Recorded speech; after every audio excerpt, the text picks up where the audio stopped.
அன்பான இதயங்களுக்கு என் இனிய வணக்கங்க. இன்னைக்கு நாம சங்குப்பூ டீ எப்படி செய்யறதுன்னு பார்க்கலாம். இதுதாங்க சங்குப்பூ. சங்குப்பூ இலை பாருங்க, இதுதான் சங்குப்பூ. இது பாருங்க காய் எப்படி இருக்குன்னு பாருங்க, அப்படி நீள நீளமா இருக்கும் காய். இதில் உள்ள விதைகள் பாருங்க. நாம இது விதை போட்டா செடி நல்லா முளைச்சிக்கும். எல்லா சங்குப்பூ செடியிலையுமே விதை இருக்கும். கிராமத்தில் எளிதாக கிடைக்கும். இதை நாம அந்த சங்கு பூவை பறிச்சு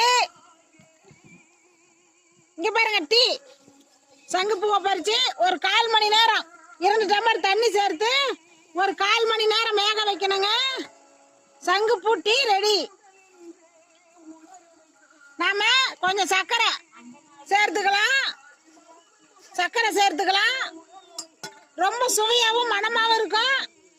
இது சளி காய்ச்சலுக்கு ரொம்ப நிவாரணம் தருங்க. கிராமத்தில் எளிதா கிடைக்கும்.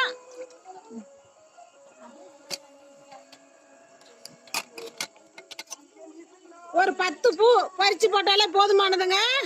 கலர் பாருங்க மாறிடும். கலர் இப்படி இருக்கும். நல்ல மணமாகவும் சுவையாகவும் இருக்குங்க. நாம தேவைக்கேற்ப சர்க்கரை சேர்த்துக்கலாம். ரொம்ப பிரமாதமா இருக்குங்க குடிக்கிறதுக்கு.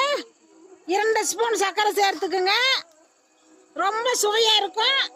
குழந்தைங்க இருந்து பெரியவங்க இருந்து எல்லாருமே குடிக்கலாங்க. கிராமத்துலயும் சரி சிட்டிலையும் சரி நிறைய வீடுகள்லயும் இந்த சங்குப்பூ செடி இருக்கும். இது கொடி கொடியாகத்தான் படரும். காய் நிறைய இருக்கும் பாருங்க. இது அற்புதமான ஒரு மூலிகை செடிங்க.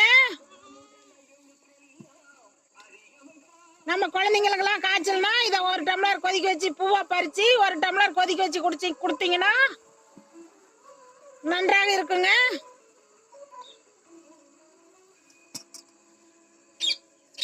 மேலும் விவரங்களுக்கு ஈஸ்வரியின் 4 மூலிகை சேனலை ஃபாலோ பண்ணுங்க.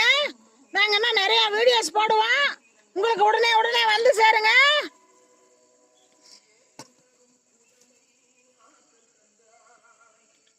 நன்றிங்க. இதுதாங்க சங்குப்பூ டீ.